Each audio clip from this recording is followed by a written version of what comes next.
I was planning to debut cute Jennifer in the entertainment world and earn the title of celebrity mom. But now that plan is ruined. Everything's over. I was taken aback when I learned of Emily's feelings towards Jennifer. It became clear that she had no affection for Jennifer at all. Emily continued without showing any remorse. She's no longer my child. Do whatever you want with her? Emily and Gata had been deeply affected by their fugitive lifestyle and looked completely changed. It seemed they couldn't lead a human-like life anymore. Just then, Jennifer appeared. She asked with a puzzled look, "Who are these people?" "Jennifer, don't you recognize me?" "It's me, your mother." Her voice was sugary sweet, so much so that it made my skin crawl.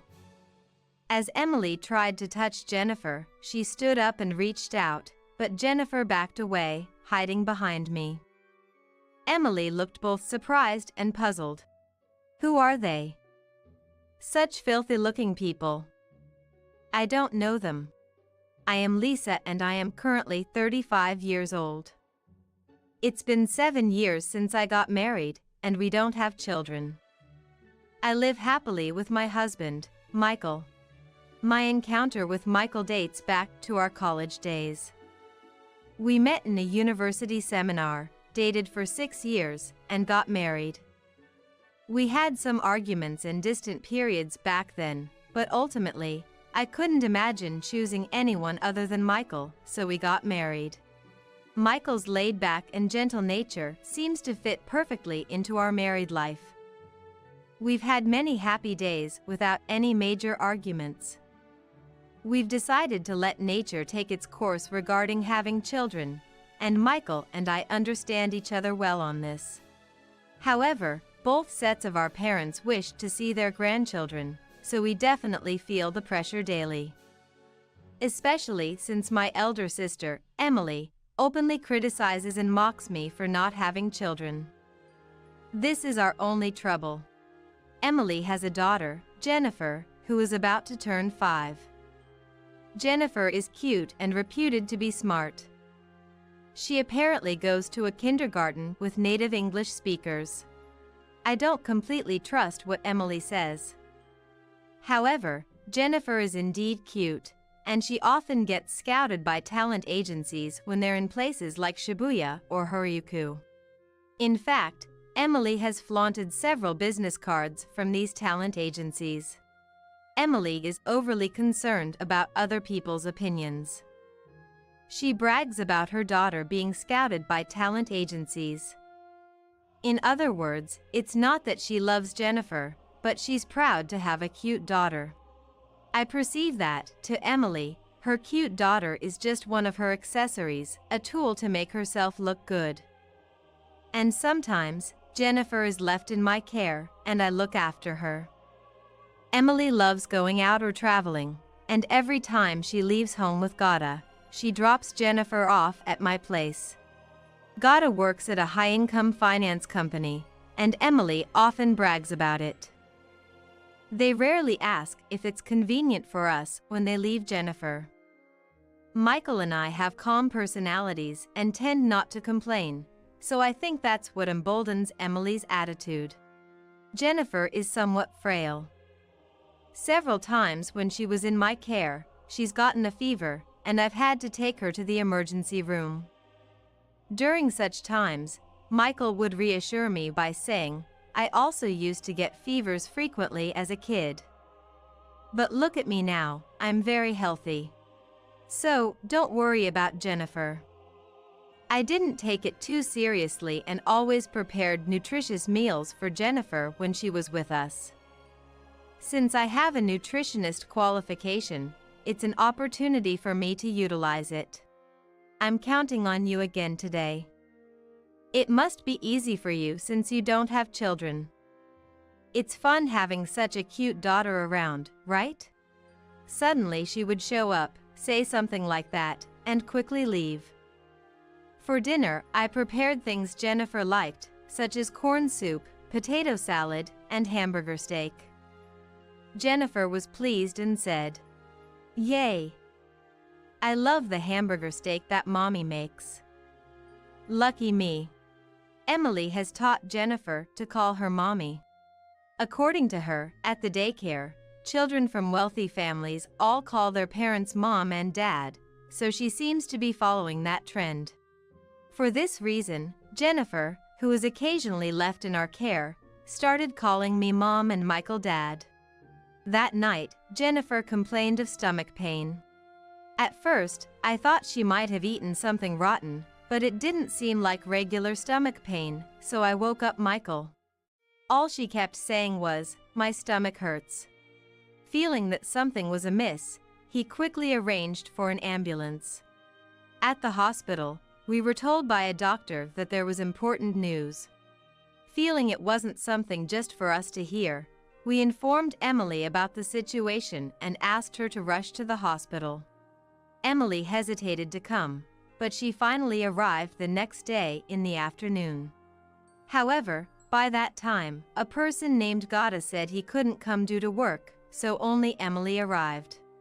We decided to wait for Emily and hear Mr. Smith's explanation together. I felt bad for Emily being alone and, wanting to support her, decided to accompany her.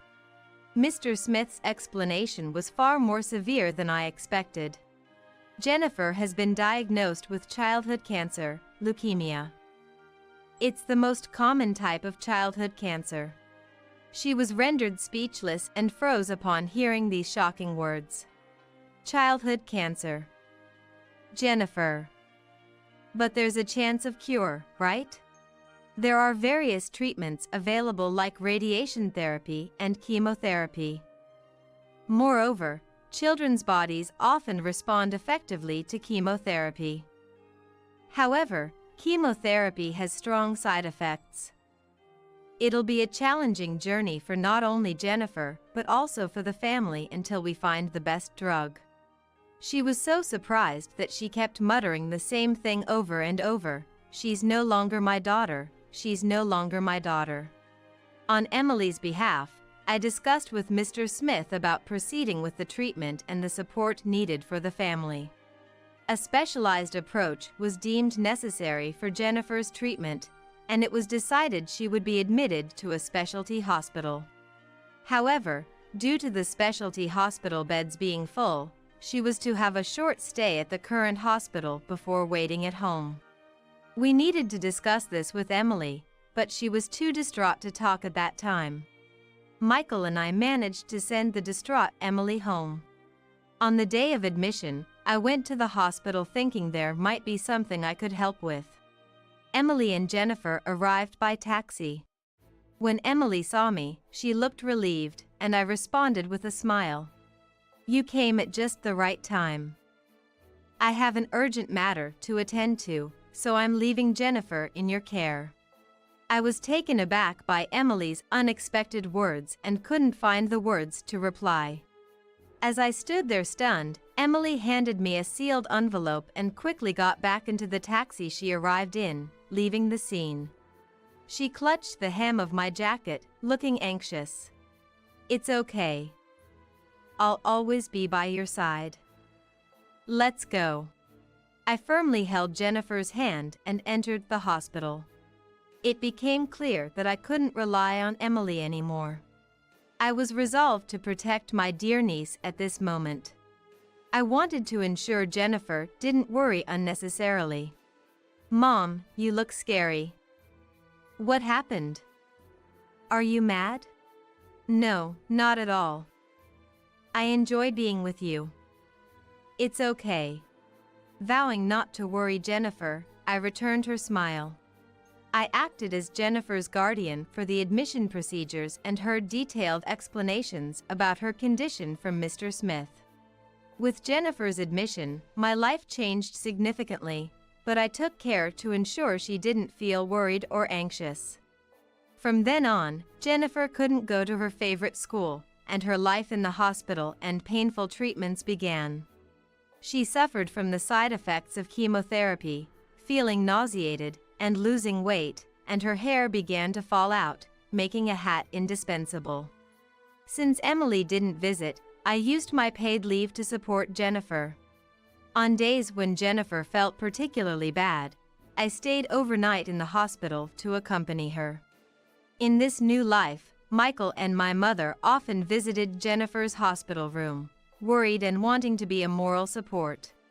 Whenever someone visited, she welcomed them with a smile. "How are you feeling today?" "I'm not feeling sick right now. And I'm not in pain anywhere." "Don't worry. I'm fine." Hearing such brave words, it was a struggle for me to hold back tears. The nurses in the ward also adored Jennifer and took good care of her. "That stuffed animal is nice. Did your grandma choose it for you?" During her painful and confined hospital life, Jennifer found small joys to help her get through. Seeing her act so lively made me think I also had to do my best every day. But managing work, household chores, and nursing were not easy. After using up my paid leave, I decided to resign. On my last day at the office, my boss told me, "If you ever want to come back, I'll make sure there's a place for you." That day, I couldn't help but shed tears at the office.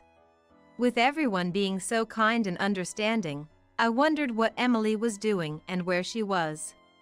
The kinder people were to me, the angrier I became at Emily, and those feelings only intensified. From then on, I entrusted most of the household chores to Michael and dedicated myself to caring for Jennifer. I am genuinely grateful that Michael was willing to take on these tasks with joy. To support Jennifer, Michael requested a transfer to a department with no overtime. As usual, while I was tidying up the laundry in Jennifer's hospital room, she asked me a question. "Hey, Mom. Are Dad and you too busy with work?" When I asked why, Jennifer continued. "Lately, neither Dad nor you have been visiting me." I was at a loss for words, but Jennifer went on. "Is it because Dad and you are so busy with work, or did you start disliking me because I got sick?" "That's not true. Both Dad and Mom would never dislike you, not even for a moment. They're always worried about you. It's just that they're sometimes too busy to visit." "They're truly sorry about that." Jennifer softly said, "I see," and covered her head with a blanket, lying down. Her words tightened my chest. Not being able to see her mother must be very distressing for Jennifer. Surely, there are things that only a biological mother can do. While I was thinking about this, Jennifer peeked out from the blanket, looked at me, and smiled. Although indirectly, the same blood flows in both Jennifer and me. There must still be something I can do. Jennifer then reached out from under the blanket and handed me something. When I opened her tiny palm, there was a key that looked like a house key. "There's something I want you to bring from home, since Dad and Mom don't visit me much." Through those words, I realized Jennifer trusted me, and I resolved to meet her expectations. For Jennifer's health and peace of mind, I vowed to make even more of an effort. One day, while shopping for daily necessities for Jennifer, I received a call from the hospital. As usual, since Emily wasn't around, they contacted me. Jennifer's condition had suddenly deteriorated, so I immediately headed to the hospital. Mr. Smith probably felt that Emily wasn't reliable. He started explaining the situation to me without any hesitation. "Mr. Smith, what happened to Jennifer?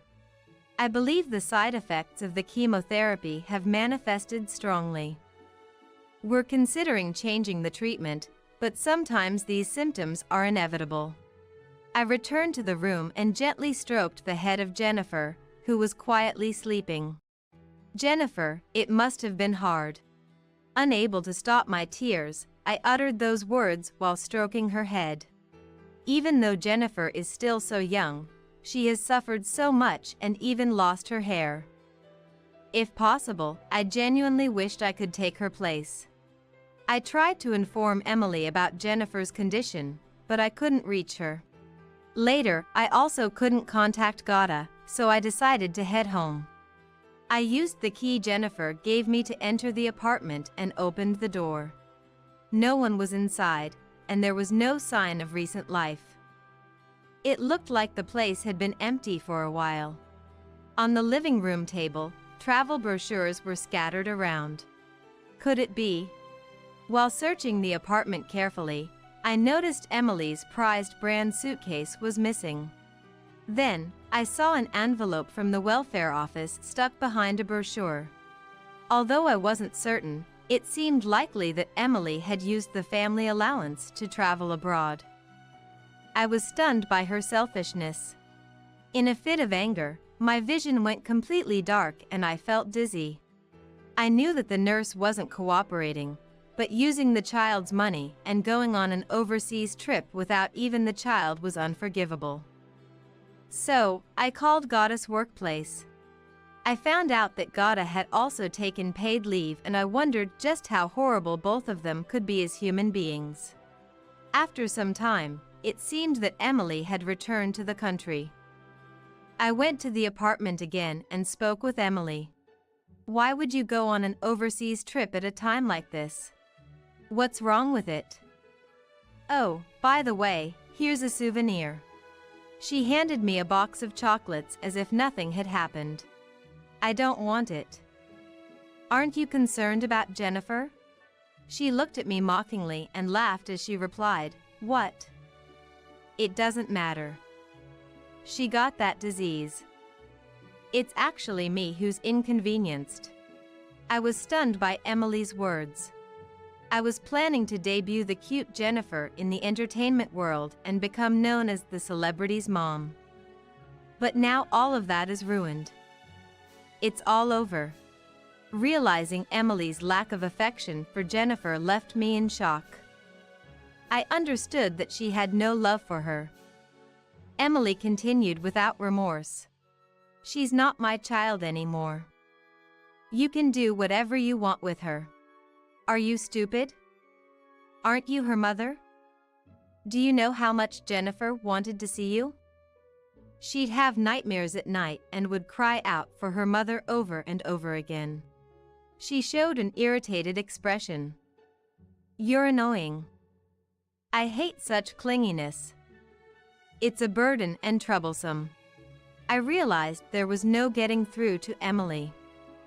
Perhaps Emily lacks the affection of a parent or even a human being.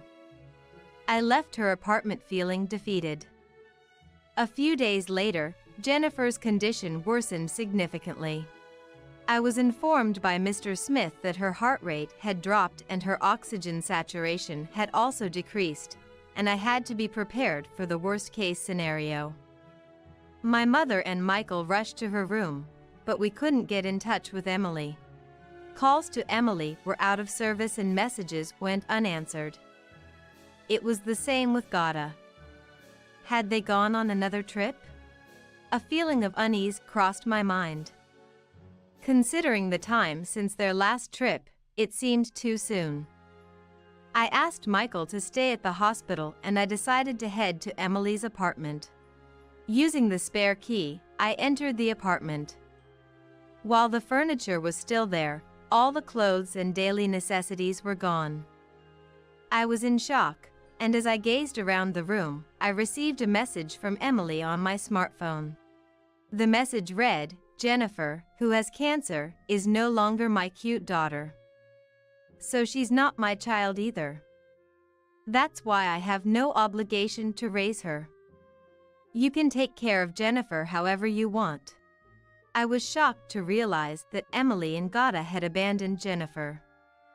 They ran away from the reality of Jennifer struggling with cancer. How could they do such a thing? Leaving their own daughter and running away from home was unimaginable. In the now empty apartment, I broke down in tears. I cried until I couldn't cry anymore. However, now wasn't the time to cry. Jennifer's life could end today. Wiping away my tears, I rushed back to the hospital. I was resolute about this unforgivable act. In the taxi on the way to the hospital, I firmly resolved never to forgive Emily. When I returned, Jennifer was receiving treatment in the ICU. The new chemotherapy drug seemed to have been incompatible with her body. Currently, chemotherapy has been discontinued. Michael and my mother had their eyes closed, praying for Jennifer's recovery. I was allowed into the ICU and firmly held Jennifer's hand. Jennifer seemed to be conscious, and with the little strength she had left, she squeezed my hand back. She opened her eyes and recognized me. In that moment, there was a strong determination in her eyes.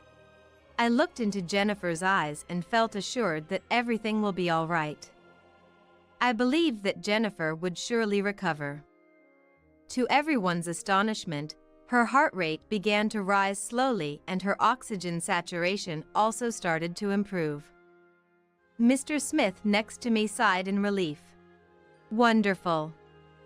Jennifer is a child with a strong will to live. Everything is fine now. Jennifer overcame the brink of life and death. The next morning, I replied to Emily, "We, as a couple, will raise this child." Jennifer would never fall into Emily's hands again. I decided to raise Jennifer as my child with Michael. I told my mother that Emily and Gata had disappeared and asked her to let me know if they contacted her. Even after a year, Emily and Gata didn't show up. However, after some time, they surprisingly returned to their family home. Upon my arrival at the family home, a man and woman who looked like they had been living on the streets sat in the living room. The man was emaciated, and his clothes were tattered. The woman was equally worn out, her hair was messy, her skin was rough, and her face looked chapped. The woman saw me and murmured, "Lisa." I thought, who are these people? Do I know them from somewhere? But then I recognized the familiar eyes with tear marks. No way. Emily? I thought you were someone else. The woman gave a slight nod. Emily and Gata, under the influence of their fugitive life, had changed drastically. It seemed they couldn't lead a normal life. Right then, Jennifer peeked from behind me, asking with curiosity, "Who are these people?" "Oh, you don't recognize me? It's me, your mother." Her voice was unnervingly sweet and cloying. As Emily tried to reach out to Jennifer, Jennifer backed away and hid behind me. Emily looked surprised and confused. "Who are you?" "I don't know these dirty-looking people." Perhaps wanting to leave the room, Jennifer quickly exited the living area. Being called a stranger by her own daughter must have shocked Emily. She remained frozen in place, still reaching out. Gata, meanwhile, looked down, discreetly shedding tears. Though I was taken aback by their appearance and return, I initiated a conversation. "Emily, why have you come here?" "I'm sorry, a lot has happened since then, and I've reflected. I realized that Jennifer is my daughter, my only precious child, and that's why I returned." I sensed dishonesty in her reaction to my anticipated question. Her eyes seemed unfocused. Michael looked at Emily with suspicion. I asked my mother where she had found Emily. "Mom, where did you find Emily?" According to my mother, when she returned from shopping, Emily was rifling through the family altar drawer. Hearing this, I understood the real situation. Emily wasn't here to apologize. I remembered recent reports about suspicious people lurking in the neighborhood. This happened when Jennifer's health was improving. Jennifer made a miraculous recovery with a new treatment. As she began spending more time at home, suspicious individuals were seen around the house. Witnesses described them as a dirty-looking man and woman. Concerned for Jennifer's safety, I gave her a safety alarm. Despite this, I consulted the local police station, and they increased patrols. If the situation didn't improve, I was prepared to report it. Eventually, the suspects vanished. Considering everything, I suspected the individuals might have been Emily and Gada. But the descriptions differed greatly from what I knew of them. In hindsight, they were probably the culprits. They must have been after my father's inheritance. My father left his inheritance to Jennifer. Knowing Emily's greed, he bequeathed it to Jennifer, not Emily. My mother managed the bank book and seal containing the inheritance. We used some of the inheritance for Jennifer's advanced medical treatments and other expenses, but most of it was invested, and a significant amount should remain. Emily was probably lurking to claim that money for herself. Did you just come here to apologize? You seem suspicious, don't you? While being amazed by Emily's greediness, I asked her with a wry smile. Emily seemed to realize that her intentions were showing, and she averted her eyes, looking down. I'm not giving you the inheritance my father entrusted to Jennifer. I didn't come for that. I just came back because I'm worried about Jennifer as her mother. I don't care about Dad's inheritance. Although she denied it with words, her true feelings could be seen in her eyes. It's not that she's outright saying she wants the inheritance, but she can't hide her true feelings. Really, such a useless person, I sighed. The reason Emily returned home was to steal the bank book. The realization stabbed at my heart. The fact that things had reached this point meant they must truly be desperate for money. Why Emily and Gada ended up like this is certainly their own doing, but I had initiated an investigation into them. It was an event from a year ago. As soon as the two disappeared, I called Gada's workplace. And then, I learned something shocking. Gada had resigned. Even when I inquired at his previous company, they wouldn't say why. I didn't even know if he wanted to transfer to a new job. I thought he might have gotten caught up in some kind of trouble. I decided to seek help from a friend of Michael's who worked at an insurance company and had them introduce me to a detective agency. It was to determine the whereabouts of the two who disappeared. I, along with an investigator from the detective agency, went to Emily's apartment in search of clues. In the mailbox of the apartment, there was a shocking discovery. There were many reminders from financial institutions, letters blaming Gada, and postcards. It seemed Gada had done something terrible, inconveniencing others. I handed all these letters and documents over to the detective agency, and they said with this much evidence, they should find them quickly and start the investigation.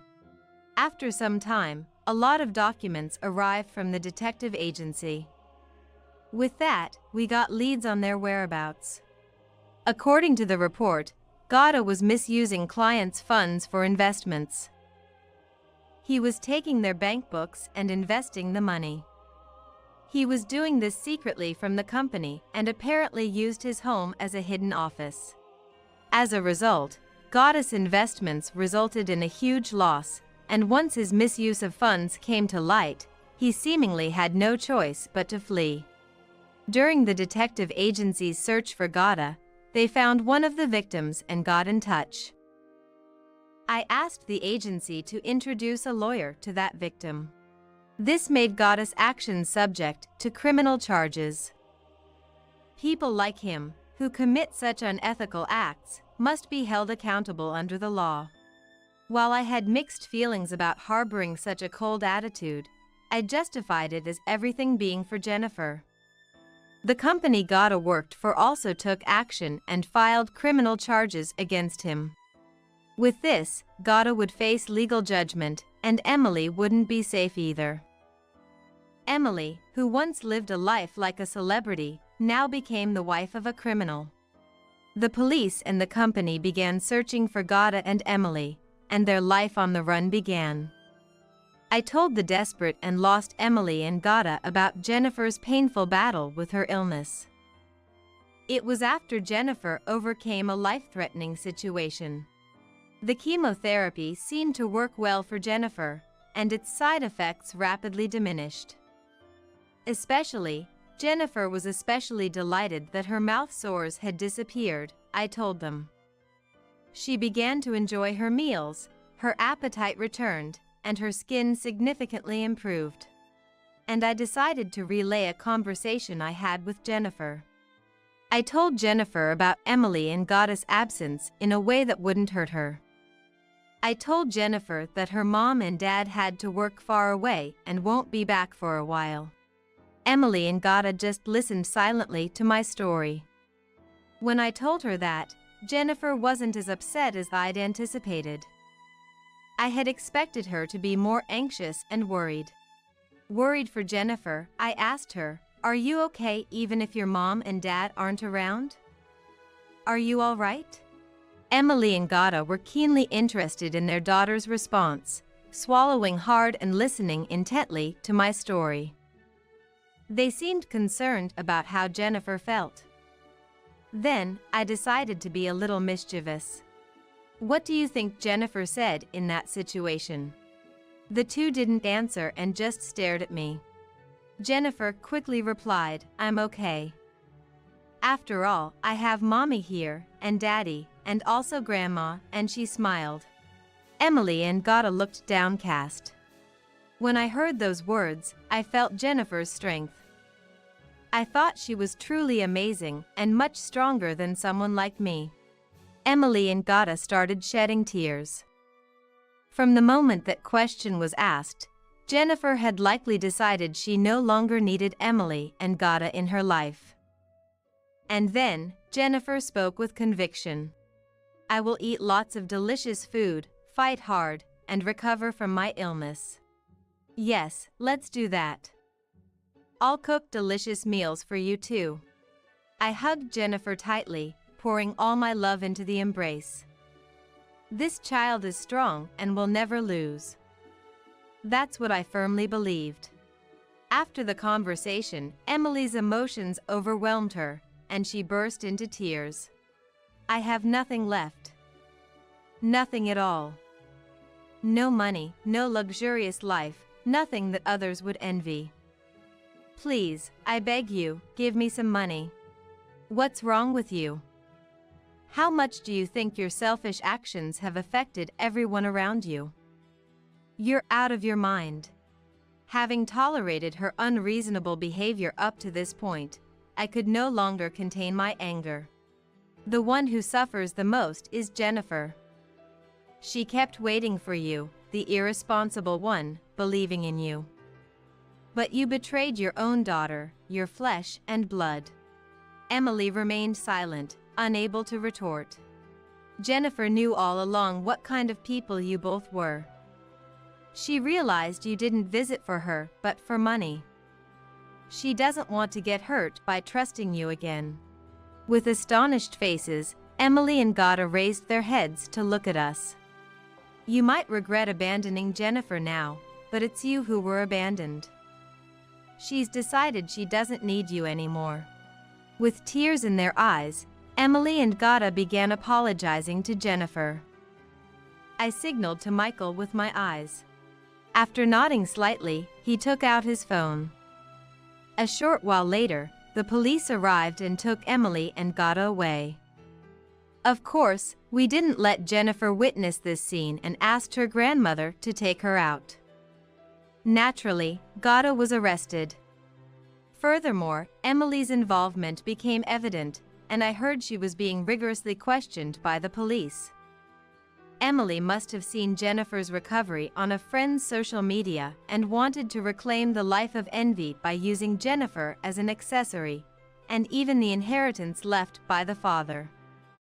It also came to light that Emily was plotting to get her hands on Jennifer's life insurance. Michael, calling it a talisman, had taken out a child cancer insurance policy when Jennifer was born, and Emily was trying to get hold of the lump sum from that too.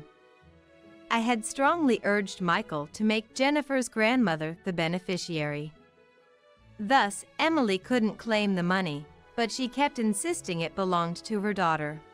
As a result of the severe police interrogation, Gada, who had repeatedly evaded them, is likely to be sentenced. They filled me in on the details for backup.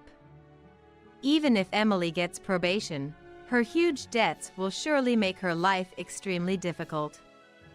Hence, we decided to formally adopt Jennifer. We're also considering adoption. Since it felt lonesome with just Michael and me, we asked my mother to live with us.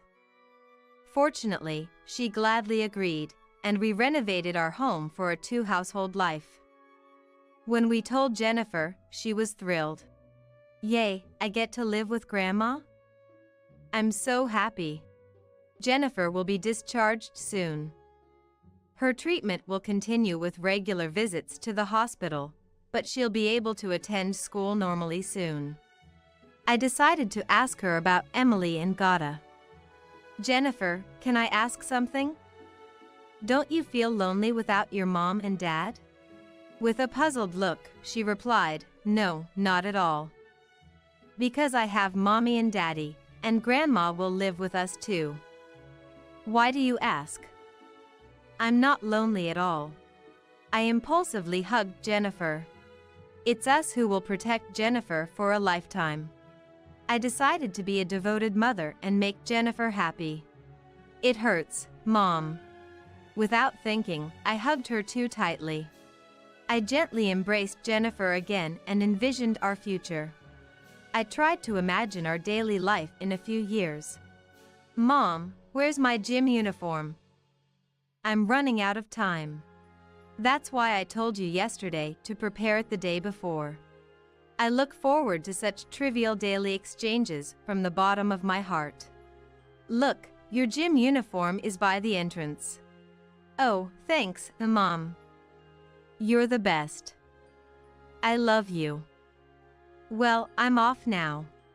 "All right, take care. Have a good day."